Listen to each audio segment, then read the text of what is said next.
I am completely on mute. Good morning. I'll start that over again. Hey, everybody. Happy New Year to you, wherever you are in the world. So happy that you joined us today. You are tuning into Black Mental Health Matters. And on today's episode, we will be talking about setting intentions, what that looks like, how to start our new year off right, the things that we want to do. We want to vision cast. We want to be able to see our year before it even starts so that the things that we do will lead up to it. We are joined by two amazing guests who are in the mental health field. You will meet them and hear our lively discussion when we come back from our intro.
Hey, everybody, we are back, and this is our Setting Intentions episode for the new year 2024. We crossed over into a new year according to the Roman character, and we want to make sure that we are setting good intentions and making sure that we are setting our year right.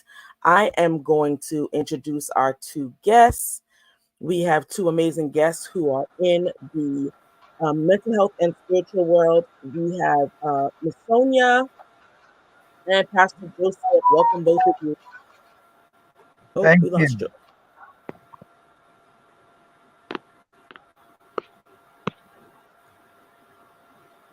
Oh, there we go. Hello, Sonia and Pastor Joseph. How are we? Greetings. How are you? Good. Thank you both for being here. I'm gonna let you both introduce yourselves. Let us know a little bit about yourself, what you do in the mental wealth field, and then we'll get into our discussion. We'll start with you, Sonia. Good morning, everyone. I am Sonia Harte. I'm a licensed spiritual practitioner with Centers for Spiritual Living, and our headquarters is in Colorado. However, I am in Barbados. What we do is work with persons at the soul level. We look at what's going on spiritually and at the soul level and help people to return to that place of wholeness. Regardless of their religious background, we are more or less an interfaith organization working with people across several different faiths. And that's basically what I do, help people return to that place of wholeness. And with that, I'm complete. Awesome, love it. Listen, the goal is for us to be whole, so that's awesome. Pastor Joseph, can you let us know who you are, please? Yes, my name is Joseph Graham Jr. I'm the pastor of Road to Damascus, a faith and wellness ministry. I'm based out of Charlotte, North Carolina. I started Road to Damascus campus outreach at UNC Charlotte many years ago, and then it grew into a church. And after going through my own personal challenges as someone who had won awards for helping other people to get counseling they needed, preventing suicide on the campus, helping victims of sexual violence. When grief and tragedy and death came to my door, I myself had never been to anybody's counseling. And I discovered a whole new way of understanding and wisdom about mental health at the intersection of faith and mental health. And that led to my journey to not only faith and mental health, but also physical health, behavioral health, and financial health. And so, much like Sonia, I come from a holistic perspective that wellness is a combination of all of those things that are connected to our well-being. Absolutely. And I mean, I thank you both for being here, and it's wonderful, that you both have similar backgrounds. And I think it's important for us to look at how we're starting our new year, not based on physical wealth or like, materialistic things, but we need to focus on setting intentions for our soul, for a deeper part of our being, because those are the things that last. So again, thank you both for being here, and we'll jump right into our conversation. I want, this is more like a discussion, right? So we're talking about and we're helping people set their intentions for the new year by kind of letting people know our process of what we typically do. It's not a New Year's resolution because of, like, from what I've seen, those don't necessarily work, right? A lot of people set New Year's resolutions. I'm going to lose weight. I'm going to save money. Those things don't work because often they're not realistic to what we can do, right? And so I would like to hear from you both on how do you set your intentions for the new year? What do you do? Like, what's your process? And then we'll get into visioning, which I know, Sonia, you really love, and I want to hear, your perspective on that. How do we allow people to make SMART goals? So I work in the education system. We do SMART goals for our students, measurable things that are not too high and too attainable. We want to make sure that you can actually do the goal. So we want to help people who maybe want to get away from the resolutions, but more into the SMART goals that they can actually attain, because it can be detrimental to even your mental health to not accomplish your resolutions. In December, you're like, oh, I wanted to do something. When you don't, it can set you back. So Sonia, I'll start with you. What does it look like for you to set your intentions when you start a new year? I'm going to be honest with you. Even before the new year started, this is what I do: reflect on all the things that happened this past.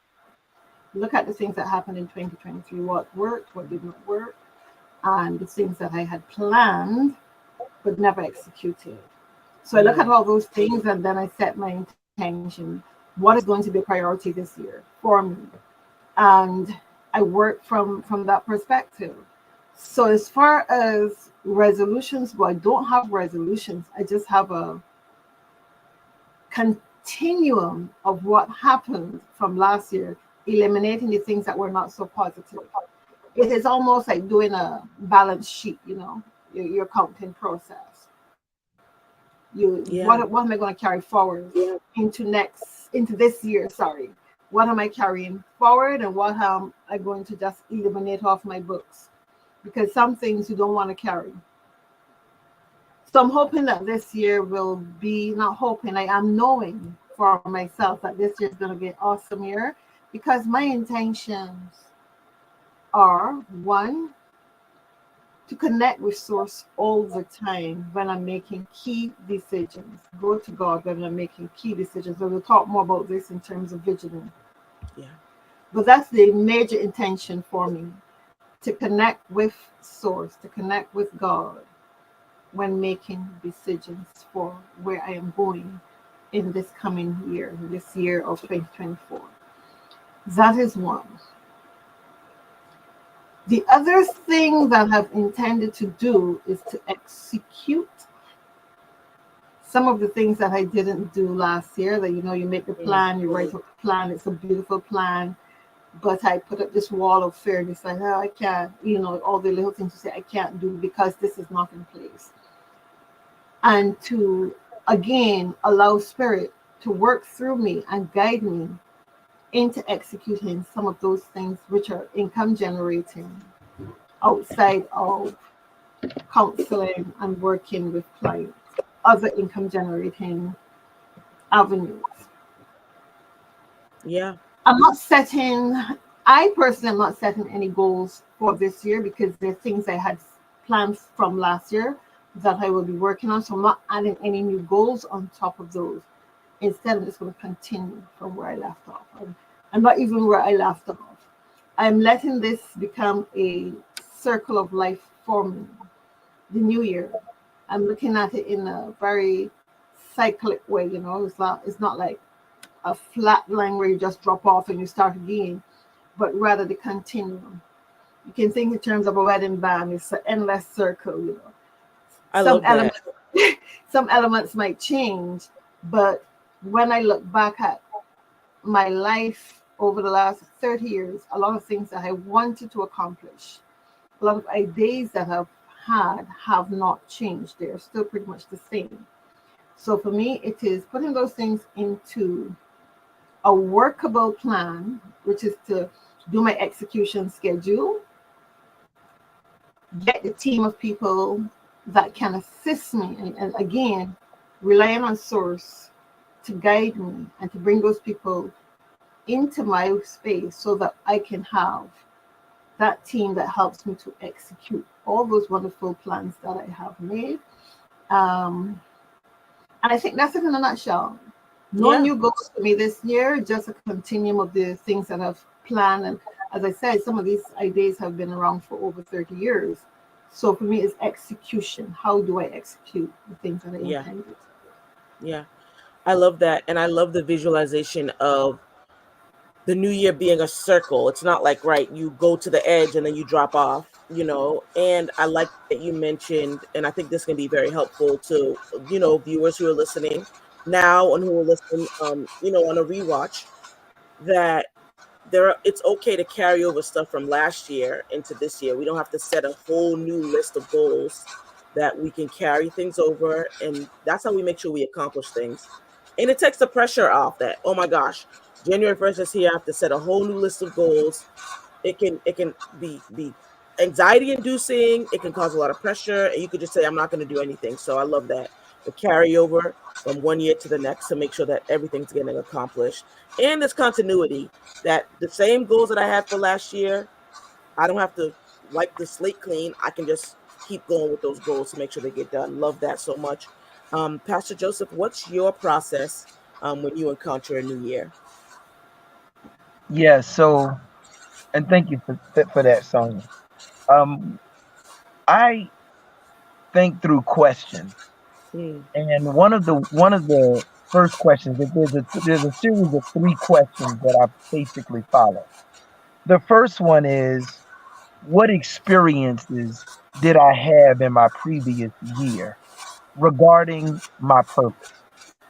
And so I look through what went on in the year that's coming to a close, because a lot of times, for example, we go to networking events, we collect numbers, we exchange information with people, but that might have been in March.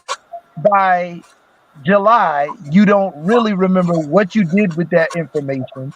You didn't really maximize on the connection, and next thing you know, you could be going into the new year, and you did not, with things that you gathered, that you're not maximizing or into the new year.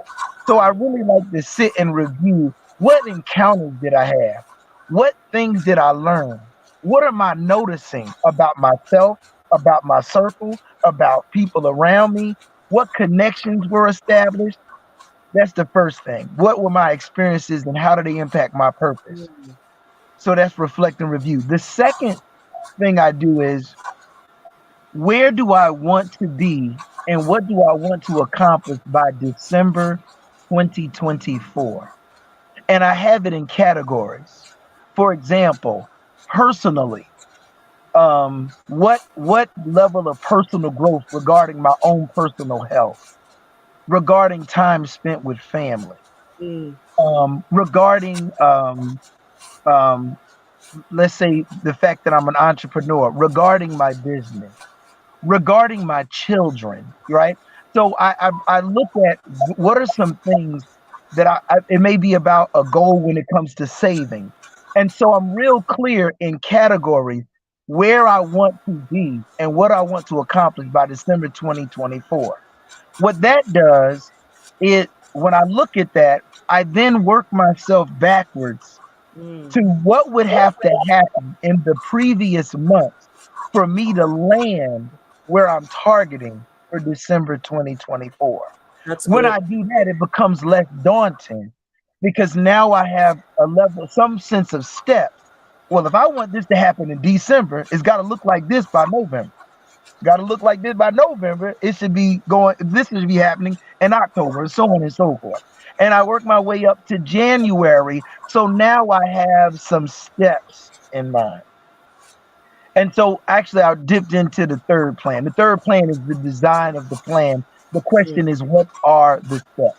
So the first question is, what experiences did I have in my previous year regarding my purpose?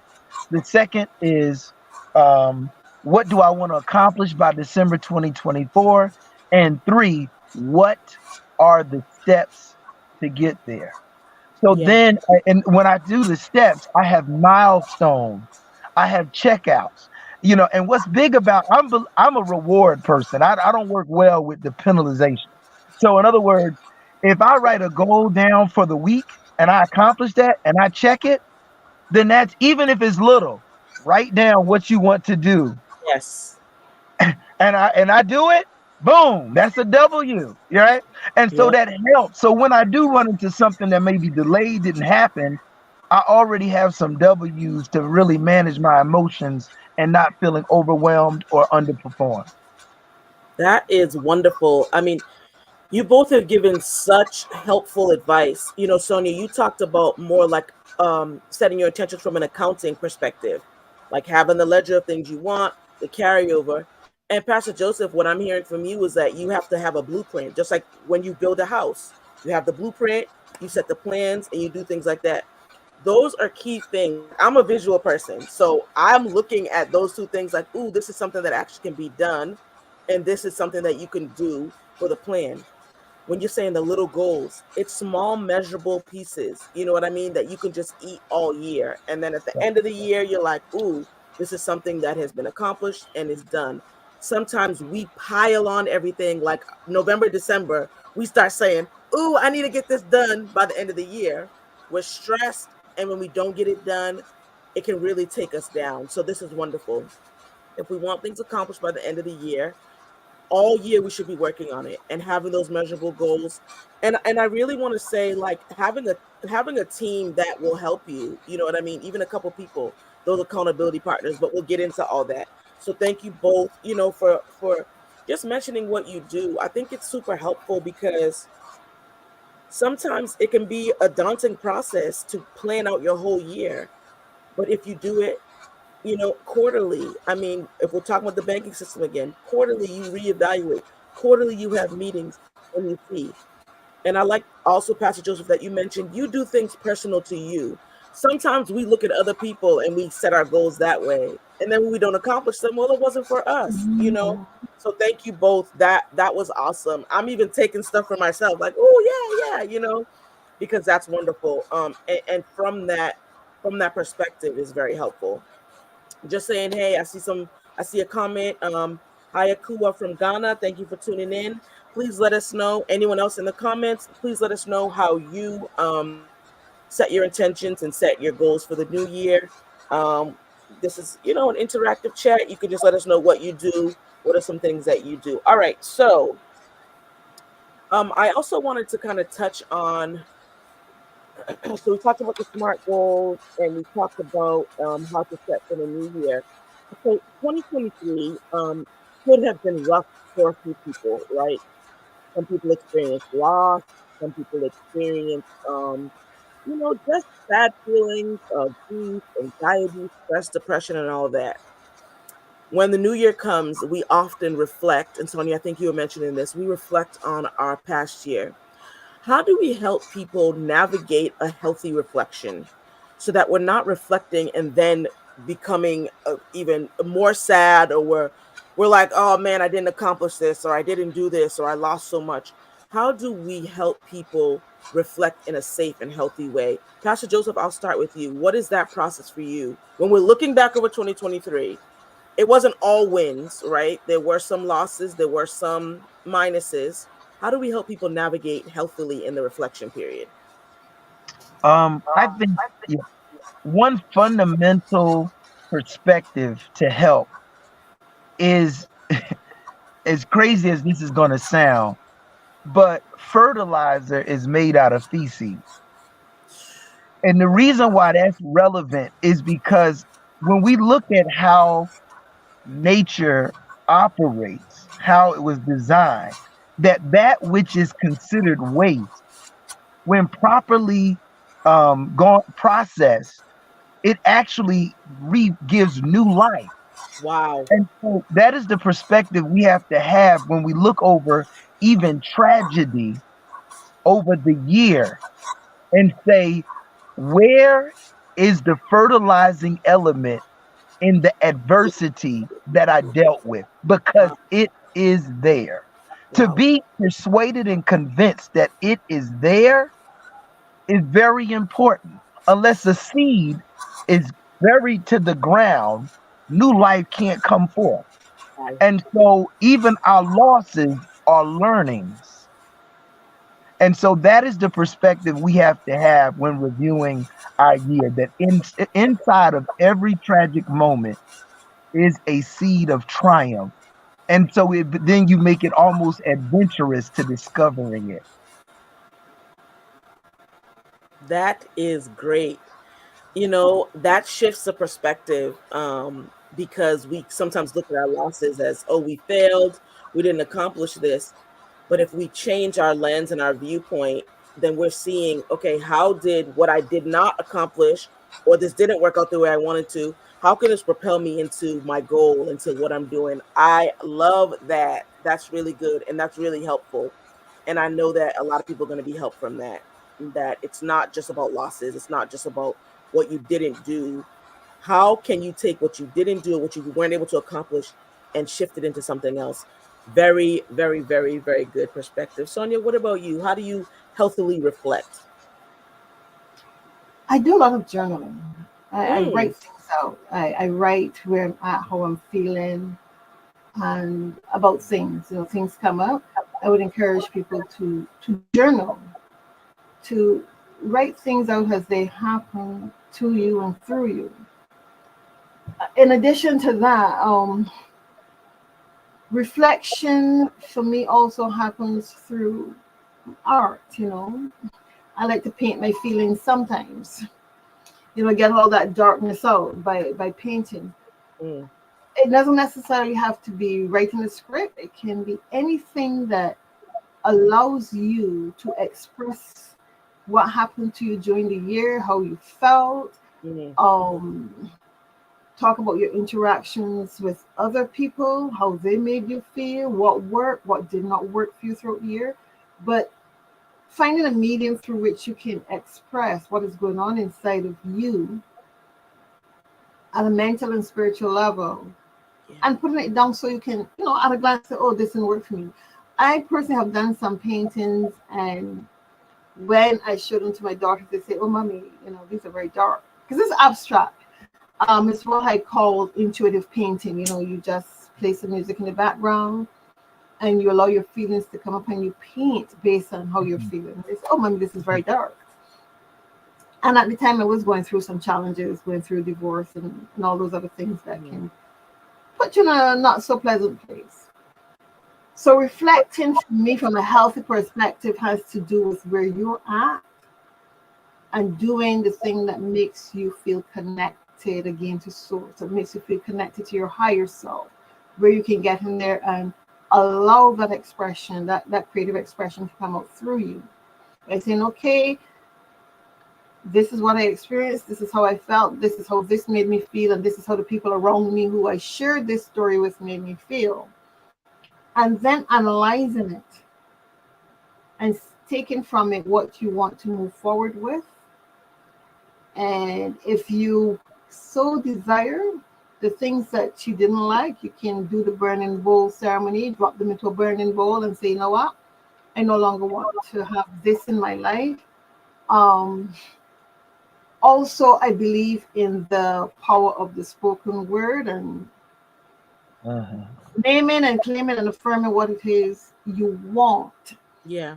Very often we get into that place of looking at what we don't want, and we fertilize that. We continue to fertilize that, with all the negative stuff that we've accumulated, and make more and more of the same.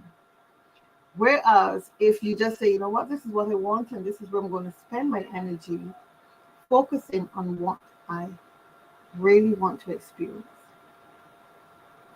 And I'm going to share with you, because recently I was spending a lot of time saying, I don't want this, I don't want this, and I found that by shifting gears and giving gratitude for what I have that is working for me in this moment, just waking up every day and going through the day giving gratitude, that my attitude changed. I became happier, more contented, and things just started to line up for me to have the experiences that I want to have, rather than focusing on, oh, this isn't what I really, but giving gratitude for what I have and realizing that there's no big miracle and there's no little miracle.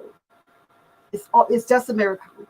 And being able to give gratitude for that in the moment, just like when someone sends you a check in the mail that you weren't expecting, or, and you see all this drop out, you just go, oh my God, thank you, and just being able to get into that place of gratitude. Yeah. That Yeah. place of gratitude. That's key. That's key. Don't And look at what you don't want. yeah, I mean, it's key. It's another perspective change. Um, I think sometimes we are trained to look at the negative in something, and we look at what we weren't able to accomplish, what we didn't do, what we couldn't handle, all of our loss. I mean, I'm of the belief that, you know, your gratitude sets your altitude and where you are, and if you have a mind and a heart of gratitude, and we see that all throughout scripture, that when you have that gratitude, when you have that grateful heart, then you were really able to shift and move yourself to different places. I love that you mentioned the artistic expression, right? Because we're speaking to a broad spectrum of people who use all different types of supports to get them to mental wellness. I believe journaling is so helpful. And honestly, just the expression of any emotion. Sometimes we suppress our emotions and we push things down and we say, that's a bad feeling and I don't want to feel it. It's not that the feelings go away, they just wait for the opportune time to jump on us. And I always say that feelings are like jealous lovers, that they come at inopportune times if we're not expressing them. And so reflecting on our losses and seeing what can be used as fertilizer, and then journaling and allowing ourselves to express ourselves artistically allows the emotions to come up. We might cry, we might weep, we might feel bad, but we're letting those feelings process, and then we're saying, all right, we're still able to accomplish our goals. And so I love that. And I think I want to shift into, it's just personal for you two, like based on our reflection, right? And you've both listed how to healthy reflect, which is great, that we don't have to ignore the not so nice feelings or the negative things that happened this year, but we can think about them and then use them to propel us forward. What did this year teach you both? Like, what were the lessons that you learned this year? And then how do those help shift and shape this year? Sonia, I'll go with you. What did you learn this year that will help you? What did you learn last year? Excuse me, 2023. What did you learn? And that's going to help push you into 2024. I'm going to say I learned to practice the art of being silent. The art of being silent. To sit in the silence. To sit in the silence. And I was recently in a visioning session, and the leader of that session would always say, "Speak, Lord, your servant heareth." And that's something I want to take forward into this year when I'm doing my visioning and my meditations, is to say, "Speak, Lord, your servant heareth." Very often I found I'm going through my challenges in life, got a little chaotic, and I was telling everyone who would listen to my story. And it dawned on me one day that, one, I was speaking with people who were not like-minded. And two, every time I tell that story to another person, I'm multiplying the negative effects of that story. Because now I have 10, 20, 30 people telling this story. And as you would have heard me say earlier, our words have so much power. Our thoughts have so much power. And this is all biblical, yeah? Before you ask, I have heard, which means the minute you have that idea, that thought, it has been heard. Mm.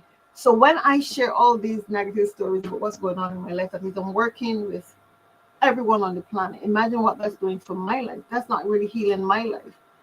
That's adding more and more, I want to say, cancer cells to my body. Because now I have all these people out there speaking their word into my life from a negative perspective. And that's one of the things I learned from 2023. Be still, be silent, and know that I am God. You don't need to share your story with everyone. You really don't. The other thing I learned from 2023 is to be truthful with myself first. Mm. Yeah. Be truthful with myself first. We'd be surprised the amount of lies we tell ourselves daily, and then we transfer those lies to other people about ourselves. Right. But what I've noticed is that the picture that I painted of myself, I painted from my own mind. Mm. Because my mind wasn't in the right place. So my life tells a story of what is really going on with me, and not necessarily what I say. There's a quote by, I think it's Waldo Ramsey. Let me get his name. Don't let me get his name incorrect. But this is the quote. What you are doing is shouting so loudly, I can hardly hear what you're saying. And I've always used that quote for my life, like a form of spiritual bypassing, because the reality when I look at my life is it wasn't really working for me. I was saying one thing and doing something completely different. Right.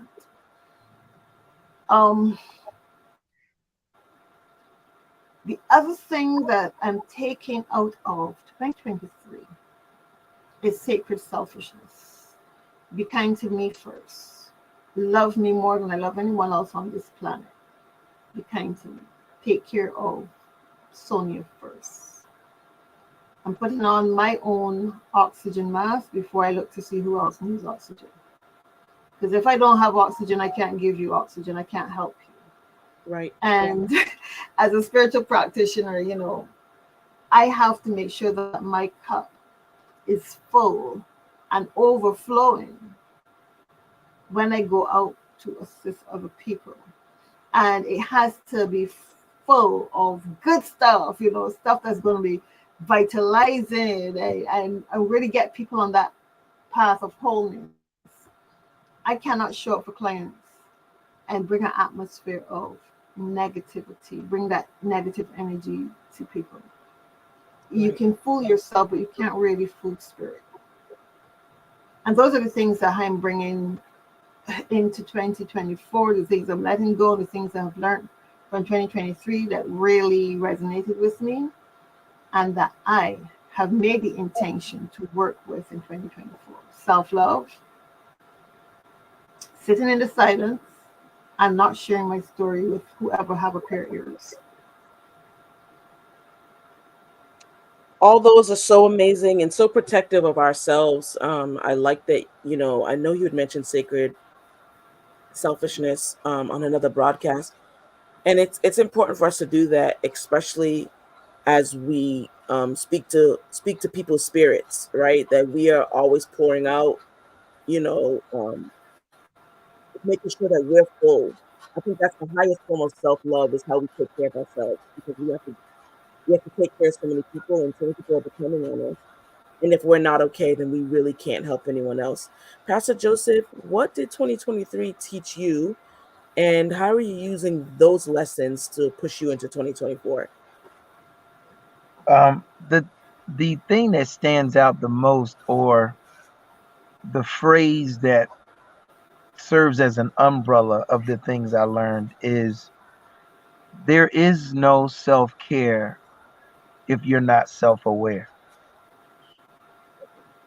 And I say that to say because just like anything that becomes popular, it often gets misunderstood, co-op.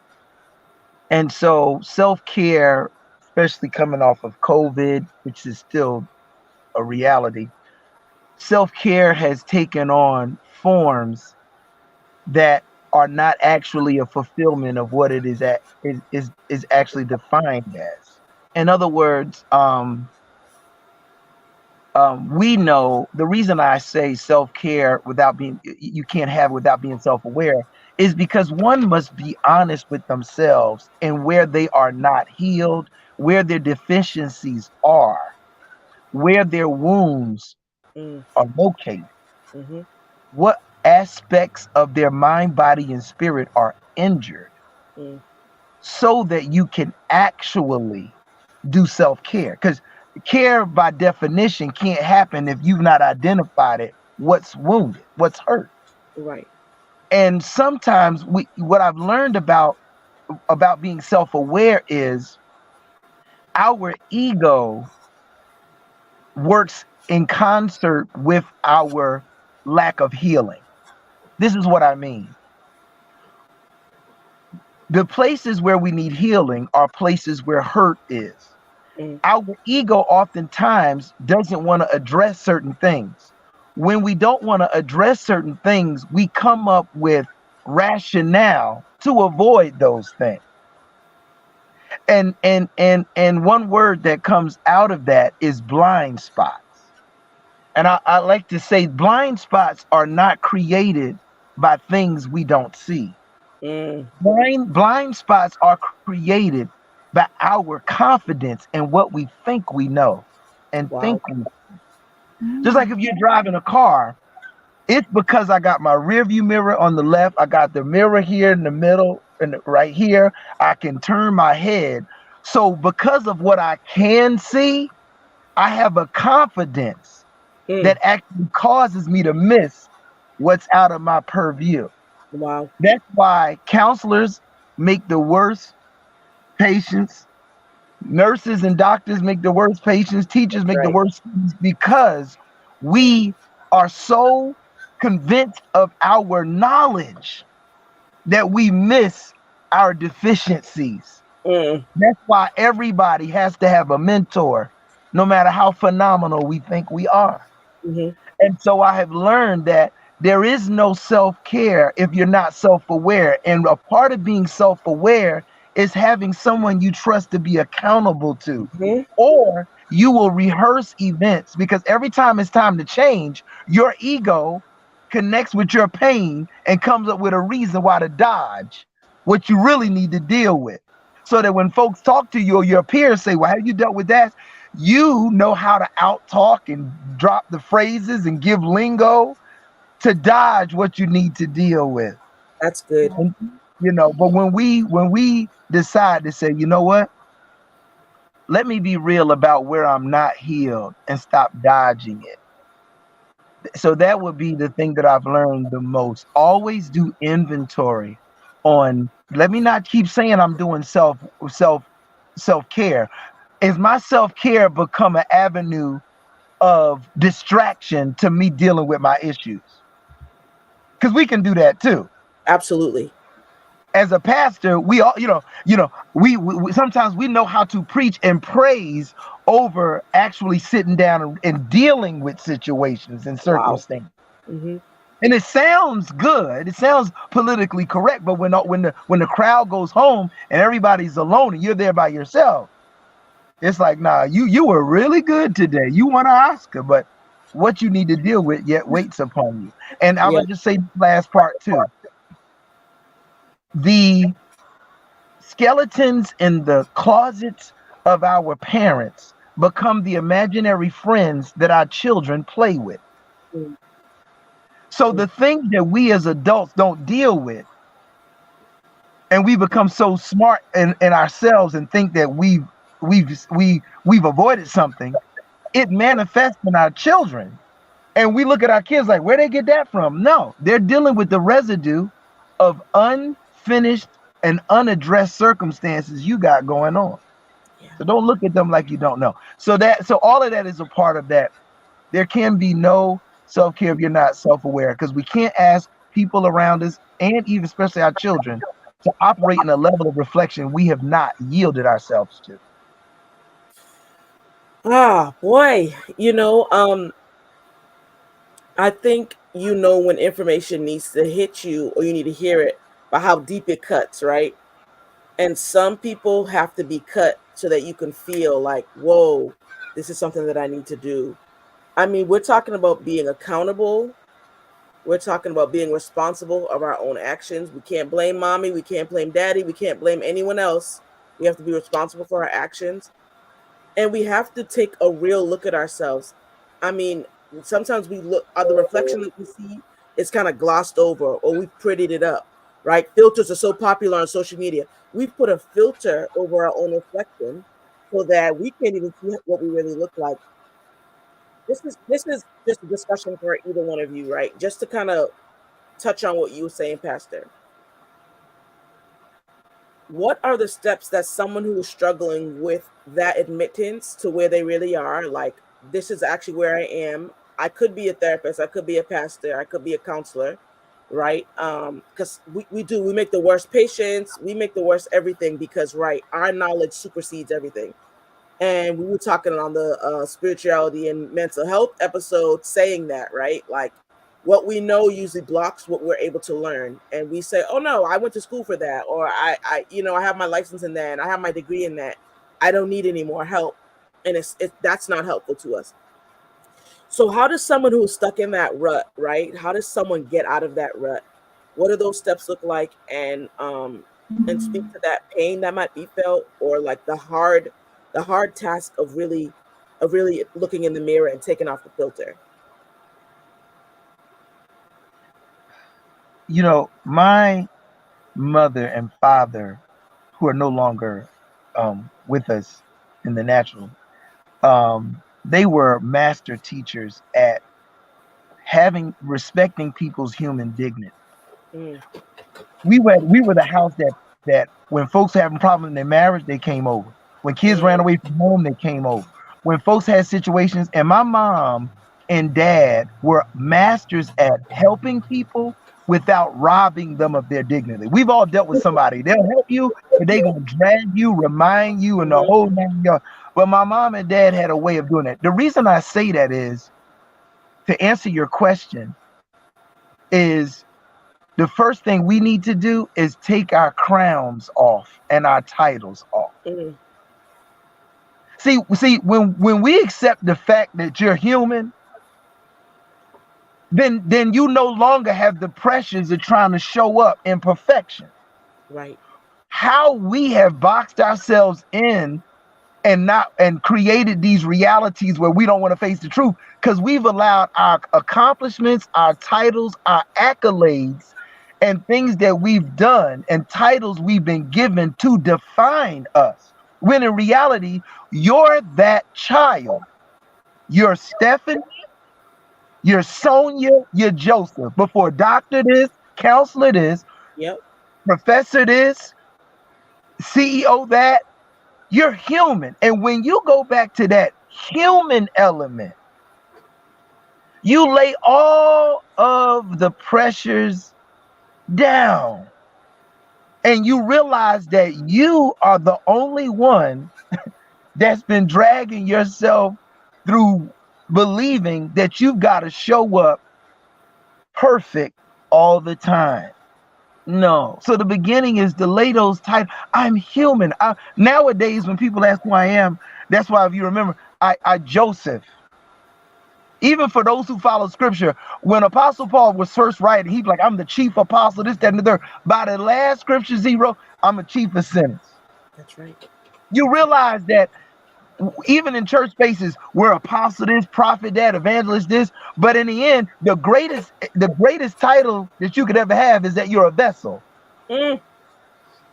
You're a cup, which means that a cup is only important to the degree of what's poured in it. And if you know that the things you do in life and the assignments and tasks that you do is based upon the power put within you, you no longer carry this burden of perfection because I am not the source. I'm a conduit of the source. And he's doing it in spite of, not because of. Right. So if I know that, when I mess up in life, when I go through pain, when I go through mistakes, I can free myself Mm. of condemnation and realize I'm a work in progress. Mm. And the progress is reflecting on the things I need to improve upon. And guess what? That's quite all right. Yeah. Yeah. Yeah. And I think when we take some of that guilt or a lot of that guilt off of ourselves and we remove ourselves from that savior complex that we have to save everyone, we have to Yes, do everything right. Right, if we strip ourselves of the titles, and I love that, and I love the reminder of that, right? Because when you get into a church setting, a spiritual setting, and you or an academic setting, you see someone with titles, and you can assign that identity to your title. And without that title, then you don't feel like anything. And so it's important that we strip ourselves down to humanity. Wonderful, wonderful. Um, Now we have talked about spiritual bypassing for a few episodes, right? Where we're saying instead of us focusing on what we're actually going through, we'll gloss it over with some scripture. We'll gloss it over with a nice quote. And as we've said, the work does not get done. So we do want to put up a comment from one of our viewers, Melissa. She mentioned spiritual bypassing, and just kind of jumping in. We won't put it up too quick because Pastor Joseph's face is covered. So you can actually take it down. I'll just read it from here. Yeah. So Melissa, thank you for tuning in. She says that there's a term called spiritual bypassing related to how we will put a scripture or surface level prayer on top of our pain versus doing the actual work of managing our pain, trauma, and past. That is a reality, right? And I think that it is better for those in the field, right? Whatever that field is, to speak to those in the field because we have to get past just glossing over certain things and saying, this sounds good. I mean, it's the blessed and highly favored syndrome. Oh, how are you doing, Sonia? How are you doing, Joseph? Blessed and highly favored. But we're dying on the inside. We're crumbling and decaying on the inside. And so just kind of touching on that subject, what does it look like? Well, you mentioned what does it look like for us to do the real work? I guess I would start asking what's those benefits of moving past spiritual bypassing and saying, I'm going to not do a phrase or say something that sounds amazing to please anyone while I am hurting. Even what does that look like for you, Sonia, when you're speaking to clients and having to really get down to the root? I think it's a good way to start the new year by getting down to the root of things, right? We wipe off all the makeup we put on, right? All the masks we put on, all the facades we put on, but that aren't helpful in our healing journey. And if we're starting a new year and if we're setting a good intention, we cannot do that unless we have a foundation that is honest and pure and that is authentic, because anything else we're building on top of something that's not real. So what has been your experience with that spiritual bypassing, Sonia, and how have you helped people kind of navigate out of that? And how have you navigated out of that? I'm going to start by saying for myself personally, I navigated out of that about looking at life from the place of how did I get to this place, Mm, going back, walking back through life, looking at your experiences, um, and identifying events and experiences that brought on trauma or triggers or something that stops you from really going in the direction that you want to go in, something that's holding you back, that's really blocking you. And I remember recently going all the way back to being in my mother's womb and being able to establish that the experience that my mother had while I was not yet born has affected my life up until this point. I am in my 50s. You understand? Up until this point. yeah. It is being able to go back inside and say, you know what, this event happened. And this was the result. So, in as much as we think that life starts when we exit the body, it does not. We can look back at even the trauma from the historical slavery of the Black people Right. and still see its effect today with a lot of people of my generation and younger, how that Absolutely. has impacted us. So for me, it is being able to take a client back, just get them to go into the silence and make contact with their higher self and ask the questions so that you come away knowing, okay, this is the issue. And making a proper diagnosis, because as I've said earlier, I work primarily with soul trauma, things that happen to the soul. I want to know what's going on at that level. And a lot of people carry things with them that they cannot identify and say, well, I stubbed my toe yesterday, so this is what's causing the bruising here today. Some things are at a subconscious level, and you really have to get in there and work with the subconscious mind to bring it forward to the conscious mind. And in my case, what I do is affirmative prayer with the client. That's what I do, affirmative prayer with the client. That's how we get you back to that place of wholeness, of recognizing that there's only one source, and that source is God. You're made in likeness and image of God, and God is wholeness. So therefore, when you can get a client to change their thinking, to change their perspective, that's where the wholeness happens. Remind them of who they are, basically, so that you don't say, I'm good. You go beyond that, and you say, you know what, I'm made in like this in the image of God, and if I am made in like this in the image of God, therefore, I am good, I'm whole, and the thing that before me is just an appearance. And if you go back to your biblical teachings, you know that Jesus said, when you judge righteously and not by the things that appear before you. And this is the basis of my work. My work is based on the teachings of, and I should say, on the ministry of Jesus, so to speak.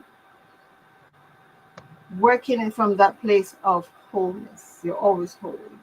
Yeah.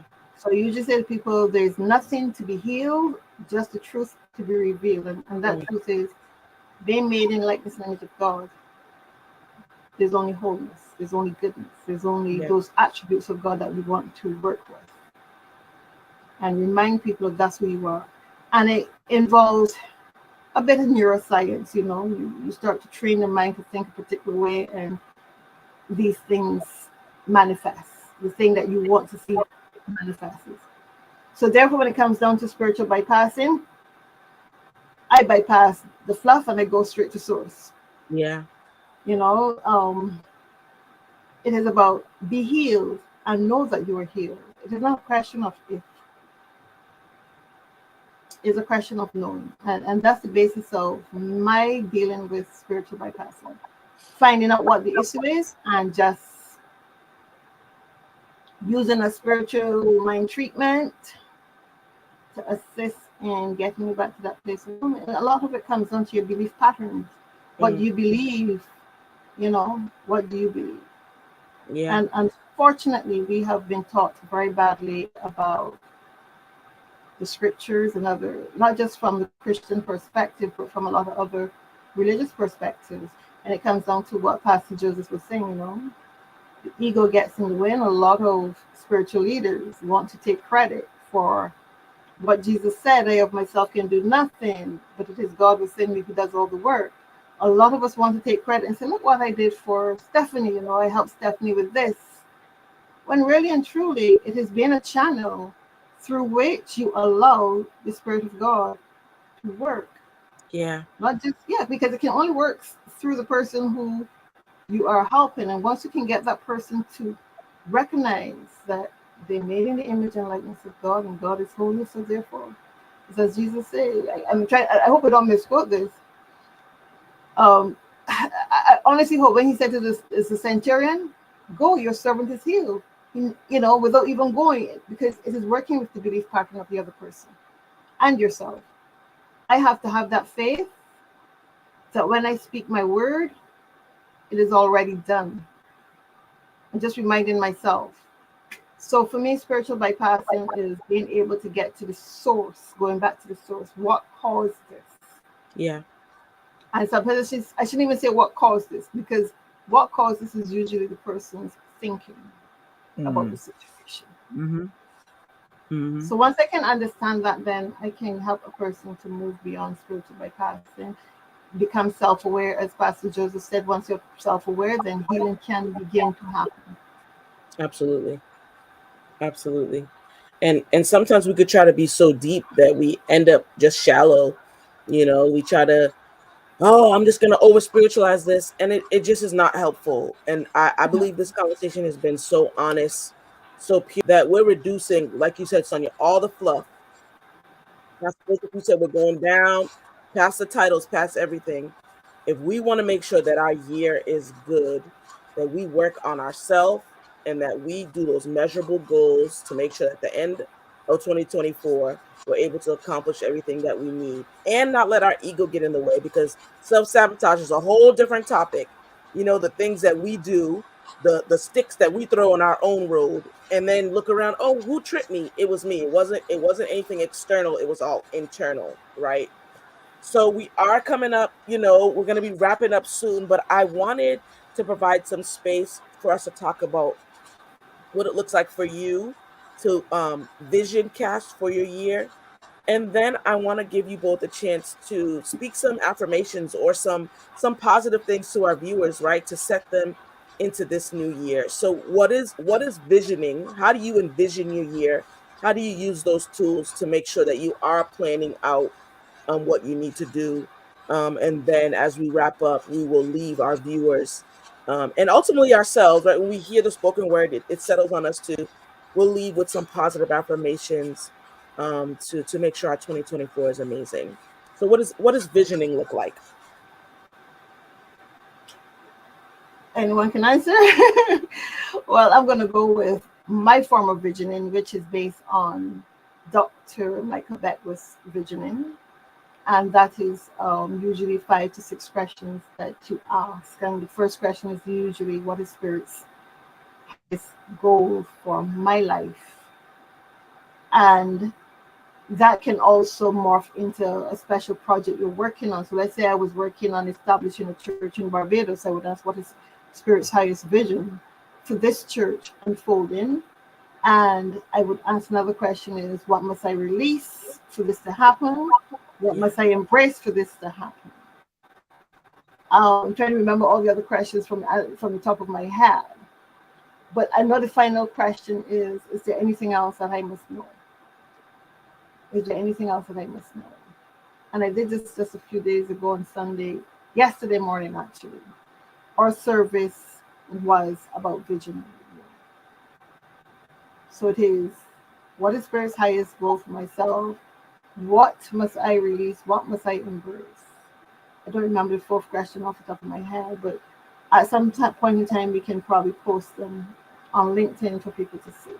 Mm-hmm. That is what vision is for me. It is going within that silence, entering that temple, that temple, the holiest of places where God resides within you, and communicating with God, asking God's guidance rather than visualizing. Because when you're visualizing, you're using your mind and all the other organic stuff you've been taught over the years to look out at life and say, you know what, I want this, I want that, and visualize it happening. But in this case, you're saying, you know what, I of myself know nothing. Yeah.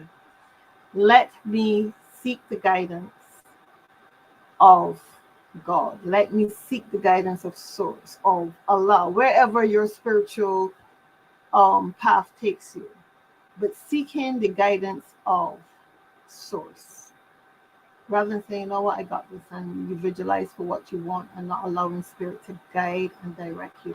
And again, this is all biblical, comes back to that passage in the Bible, speak, Lord, your servant heareth. I'm not a biblical scholar, but I know it's somewhere in the Old Testament where he was calling someone and the person was answering, yes, Lord, speak, your servant heareth. And I think if we can make God our source, so even if you're atheist, whatever practice you have, spiritual practice you have, if you can make that source from which you gain your spiritual practice the ultimate being that you go to when you're visioning to assist you, I think you'll have visions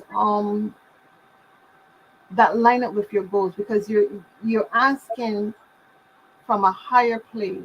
You're not asking your friends, you're not asking your parents what they think about this, but you're allowing spirit to speak to you directly. And I think that's important when you're setting your visions, when you're setting your intentions, and when you're making your goals. Yeah, it really is. And you know, that passage was Samuel, and it's There you have Samuel, it. and he keeps going to Eli. You know, Samuel was dedicated back to the temple. He keeps going to Eli, and he's like, I hear a voice and someone saying, did you call me? You know, did you call me? And I think that's such a good way to look at vision, right? That we allow God to write and set our itinerary. There is no vision, you know, unless we're allowing God to set the itinerary for our year. And you know, it's important, and it's important, I think, to write the vision, right? Habakkuk says that, write the vision and make it plain, right? We're writing that vision down, we're seeing it, we're visualizing, we're able to make it, but not that we have the pen in our own hand, that we allow God to really write our itinerary, because we don't know. We don't know the future. We don't know what this year is going to look like. I would rather trust the one who does to set the itinerary, because it makes the most sense. Pastor Joseph, what does your visioning process look like as you start out a new year? Well, you just touched on Habakkuk 2:2. Yeah. Um, so in the scriptures quoted, what was happening in the story is Habakkuk was frustrated with the social, economic, and political state of what was going on in the country at the time. And he was talking to God about, Lord, why are you allowing this to happen? What are you going to do? And God's response to Habakkuk was, write the vision and make it plain upon the tables so that the reader can run with it. And so that is what I tend to look to is, one, all of us have been hardwired with an assignment that God has given us. Yeah. A part of us discovering the details of it is that which we are aware of, we need to write down. Our passion is always a clue to what our purpose is. Because your passion is the thing that you would do for free, you feel compelled to address and deal with. Mm-hmm. And that passion is God given. So when it says write the vision, you first got to write it down. And then it says write the vision and make it plain, which means you need to make sure it's detailed. And then it needs to have milestones. And then it says so that the reader can run with it, which means that none of us are going to accomplish anything alone. And we already have people designated and preordained to support that which we've been called to do. But they can't be activated until you be disciplined enough to do the first part, and that is to write it, not just write it, but make it plain. And so I tend to review and look over as things are unfolding in my life. And I find that the clearer I get, and some of that clarity comes along the journey. Mm-hmm. And like sometimes we go, so we hold ourselves so we build burdens by saying, I need to know exactly where I'm gonna land. I remember growing up being from New Jersey, we used to drive down south to South Carolina and Georgia. And I would tell my mother, I want to go to sleep in New Jersey and wake up in Georgia because I hate being awake the whole time. And my mother said something important, and she continues to minister to me now. She said that it's not just about the destination, but it's about the things that you see and discover along the journey. Yeah. Because the reality is the things you witness along the journey is intricately a part of you arriving at your perceived destination. Absolutely. So, yes, we write the vision, but God is going to help us rework and remix the colors, the background. But He first needs you to put something to the canvas because you got to show Him you willing to work. Because Mhm. faith without works is dead. And so for me, it's about believing that God has already ordained my support out there and me moving to it. Last thing I want to say is Dr. Cindy Trim, who started Kingdom University, had the pleasure of graduating from there years ago. And she said a phrase that I use today called, if the context is wrong, the conclusion will always be wrong. Mm. And so we have to notice when we've taken religious text, scripture, or what we think is understanding out of context. Because the reality is the Western world makes us believe that mind, body, and spirit are three separate entities. When in reality, the whole idea of wellness is that they are not three separate entities. They're three aspects of the same thing, That's which right. means that you can't, something that affects your mind is going to affect your spirit, is going to affect your body. The thought that they can be separated is naive at best. And Hmm. so the key to wellness is knowing that these things have to be addressed together and not in a separate understanding. And so that Absolutely. context has to be set. My Absolutely. own journey, I wrote a book called, it's on Amazon. It's called Light Up, a guide for how to balance faith and mental health. Because I discovered two things I was doing: denial and deflection. Mm. When every time I was addressed with a wellness thing I needed to deal with, I either denied it by saying, God done paid it all, Jesus paid it all, or two, deflection. Oh, you don't trust God? As if to go to a mental health counselor or an expert is somehow an act of not trusting God. Mm. Just like you go to a plumber when you got plumbing issues, you go to a dentist when you got teeth issues, Come on. you need to go to a professional when you got social and emotional challenges so that you can get your help. In other Absolutely. words, you got to keep things in the right context. That's my Yeah. process. Well I, said, Pastor Joseph. well said. Well Well said. said. And it's things we really need to hear. Um, all right, man, this has been an amazing episode, and one that you can rewatch and really glean all the great nuggets. And so we have come to the end. We've come to the end of this episode, but not the end of the conversation. That this conversation is something we can continue to talk about in our own social circles, around our family, our friends, encouraging those who don't have a vision, who are just excited. I'm just going to ignore it. I'm not going to set my year because I don't want to be disappointed. We're teaching them how to healthily reflect so we can keep moving and keep going forward. What are some affirmations or some words of positivity and encouragement that we want to tell our viewers who are watching now and those who will watch in the past? What do we want to share as we embark on the journey of this new year? Oh, wow. Wow, that's a big one. That's a tall order. But here goes.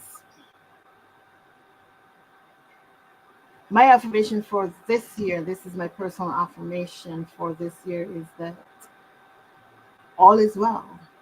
Mm. All is well. That's my affirmation for this year. All is well. um, and by that I mean all is well. My All health, is well. my relationships with people, my creative self-expression, my career, the money, all is well in all areas of my life. That's my affirmation. Love it. And when you say it, it really gets things into alignment. And then it allows us to do the work. I think sometimes we'll say an affirmation and then not do the work to make sure that it's happening, right? And we have the faith to believe and we have the action behind that faith to push that forward. All is well, and we're setting ourselves in well places, and we're thinking well thoughts, and we're aligning ourselves with well people. I think that's beautiful. Pastor Joseph, what would that be from you? A positive phrase or encouragement, affirmation, and all that. I would say for me, what I'm learning is God's strength is made perfect in my weakness. Mm, And the reason I say that is when we hear weakness, we feel weak sometimes. The thought of dealing with our weaknesses make us feel weak. yeah. But when we say God's strength is made perfect in our weakness, that means that even my weaknesses activate God's strength Mm, into my life. mm, In 2024, every time you are bold enough, courageous enough, and self reflective enough to identify your challenged areas, the areas where you need to grow, God's strength is going to show up every time. That's why the battle is to avoid it, not deal with it, right. because we think that to look at it, we're going to be horrified and decrease. But the reality is, I want people to know in 2024, every time you look at your weaknesses, God's strength is going to show up in that exact area.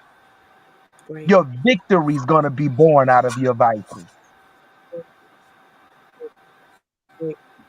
And that makes all well, right? We're just doing a mashup, you That's know, right. and all is well because in our weakness, the power of God is perfected. I mean, honed in. It's its best when we're at our weakness. And that That's means right. all is well. It's one big cycle and circle.